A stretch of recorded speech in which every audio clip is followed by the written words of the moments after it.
Woody's World is sponsored by Shanahan's Steakhouse. Today I'm talking about my column on Sunday, since nobody else is talking about it around the community or throughout the nation. Nothing. Denver Post Popular doesn't even put it on their list. So I'm going to talk about it. The Broncos are going to win 12 games. I went over and over and over the schedule.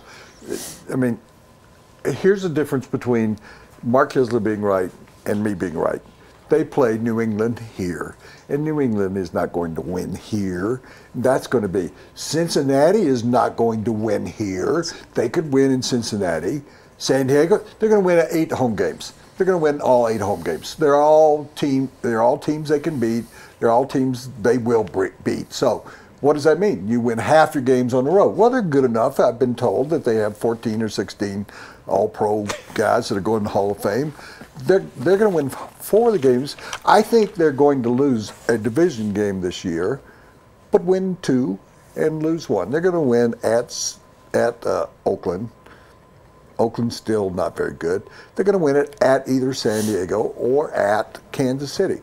So there's 2 of them. Then they've got 2 dogs on the road that are pretty easy to beat. One of them is called the Chicago Bears, Les Shapiro's favorite team, and they're also going to beat the Minnesota Vikings. So you add those. Detroit Lions, are they Super Bowl tender? I don't know. I think they could probably go in and beat Detroit. 12 games seems very, very reasonable to me. Questions around the country. Peyton Manning, can he adjust? Of course he can. He could run that Maryland Wren wing T offense that he said he couldn't run. He could run any offense. He's done it. He's had, I think I counted 6 offensive coordinators during his time. He's fine with whatever the offensive coordinator is. He's fine with it. Demaryius Thomas is going to have a big year. Emmanuel Sanders is going to have a big year. We think that Latimer's going to be a very competent slot receiver. We believe that I believe the offensive line will be fine. They're going for younger guys that are more mobile, that are smart, Air Force-like, and one of them is an Air Force guy. I see that offensive line being a lot better. This is what Dennison's all about. This is what Kubiak's all about. They develop offensive lines. It goes back to Alex Gibbs and Mike Shanahan. They are from that tree.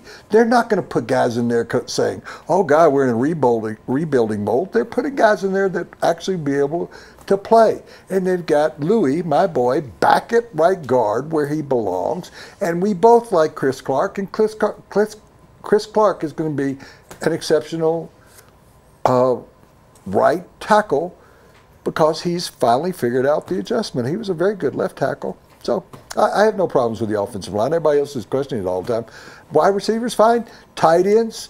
Les has told me these 3 of these tight ends are going to make the Pro Bowl.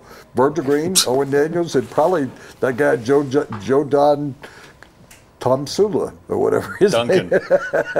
They're going to all make the Pro Bowl. Defensively, Derek Wolf is not that much anyway.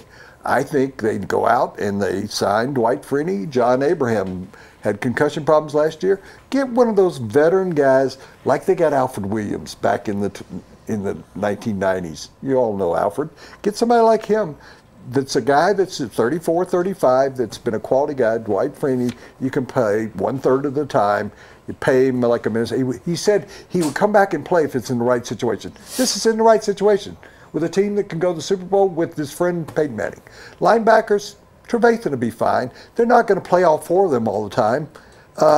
Brandon Marshall, it might take a little while. You got 2 great all-pro outside linebackers. Defensive backfield, 3 of the 4 of them are Pro Bowlers, and I think that Stewart's going to be fine. I think he's going to be fine for that. So I like this overall team. My biggest question is, Carl Smith's going to be the greatest kicker that ever lived in the NFL. And the funny thing about it is, the guy that on YouTube kicks 70-yard field goals, they're concentrating on having him punt. And that means they're actually looking for a change of punt. He could kick off and punt. If this guy is not what he's supposed to be, he can kick it a long way. They may not have a kickoff returned all year long at sea level or here. Can you imagine one kickoff being returned by a guy who's got that kind of foot? I just think overall with that coaching staff, this is a better coaching staff than they had before. I counted up the years. There's 228 years of coaching experience. They've got 5 guys that have been head coaches. They have like 8 guys that have been offensive or defensive coordinators or special teams coordinators. This is a quality coaching staff. This is a very, very good team. I think they're going to do it this year. All the people, all the negative nannies that we have around here, well, that. Well, they got to the Super Bowl 2 years ago. They were beaten by a better team. That team is not as good. New England's not as good as it was. You know, who's going to be? Indianapolis Colts, they stunk up the joint. I just think this is a team that's destined, and people think I'm just saying this, but I think this is the year they go to and win the Super Bowl. I'm Woody Paige, and that's my opinion. Shanahan's Steakhouse has been selected by everyone as one of Denver's best restaurants. I think it's Denver's best steak restaurant. It's an open table winner, and if you don't ever use open table, you should. It's a very simple way to make a reservation. You can book a reservation to Shanahan's at Open Table, or you can go directly to shanahansteakhouse.com. I was there on Saturday night, and 2 of my friends were getting the cream corn. We don't ever talk about the cream corn. That is, go there for the cream corn, stay for the music.